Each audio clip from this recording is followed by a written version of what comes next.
நண்பர்களே, மலப்பாம்பாடி ஏரி ஏவாவேலு அவர்கள் அவருடைய மகன் நிறுவனத்துக்காக நீங்கள் அங்கே பார்க்கலாம்.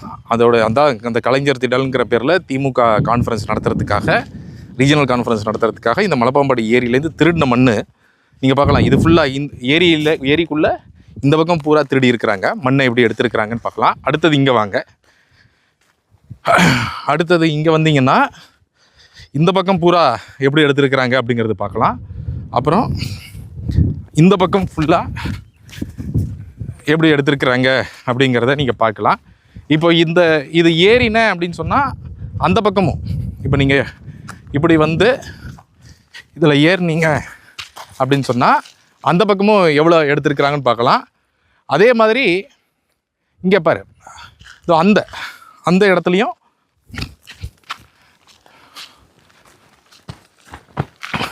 நீங்கள் இந்த பக்கமும் எப்படி எடுத்துருக்குறாங்க அப்படிங்கிறத பார்க்கலாம்.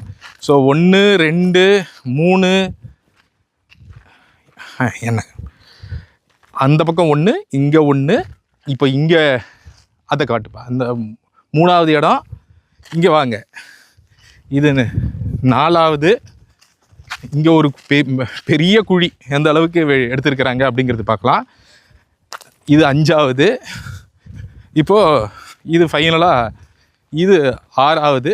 6வதுலேயே பார்த்தீங்கன்னா இந்த பக்கம் 1, அந்த பக்கம் 1, 6 7 பக்கங்கள் ஒரு ஏரியை முழுக்க எப்படி காலி பண்ணி இப்போ நீங்கள் இங்கே பார்க்கலாம். இங்கே ரோடு போட்டிருக்கிறாங்க. இப்போ நீங்கள் இங்கே இருங்க. இப்போ இந்த ரோடு, இது வந்து ரோடு, இந்த ஏரியிலேருந்து மண்ணை எடுத்து இப்படி ரோடு போட்டு இப்போ இப்படி எடுத்துகிட்டு போயிருக்கிறாங்க. இந்த ரோடெல்லாம் மண்ணில் போட்ட ரோடெல்லாம் லாரியில் போகிறதுக்காக இவங்க இப்போ இந்த மாதிரி போட்டு நேரடியாக எங்கே கொண்டு போயிருக்கிறாங்க அப்படின்னா ஏவாவேலு, முன்னாள் அமைச்சர் ஏவாவேலுடைய மகன் அந்த கம்பெனிக்கு எப்படி எடுத்துகிட்டு போயிருக்கிறாங்க அப்படிங்கிறத நீங்கள் பார்க்கலாம். இப்போ நான் இதற்கு பிறகு இந்த பனைமரத்துக்கு பிறகு இந்த பக்கம் இருக்கிறதெல்லாம் அவங்களோட லேண்டு. இது வரைக்கும் ஏரி, நாம் நிற்கிறது வரைக்கும் ஏரி.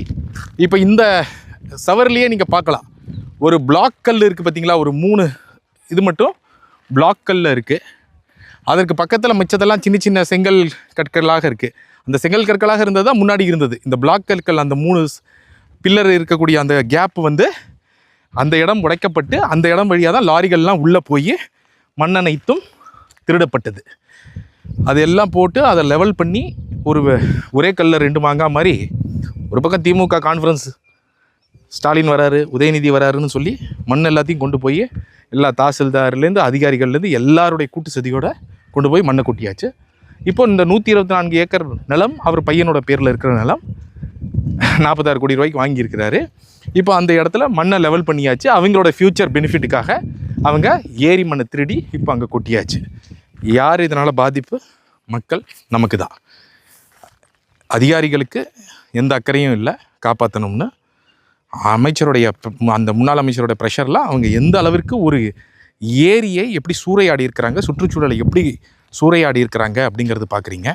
இவரெல்லாம் அமைச்சராக இருப்பதற்கு எந்த லாய்க்கும் இல்லை. இவர் உண்மையிலே இருக்க வேண்டிய இடம், இது மாதிரி ஒரு வேலை செஞ்சதற்கு இருக்க வேண்டிய இடம் சிறை.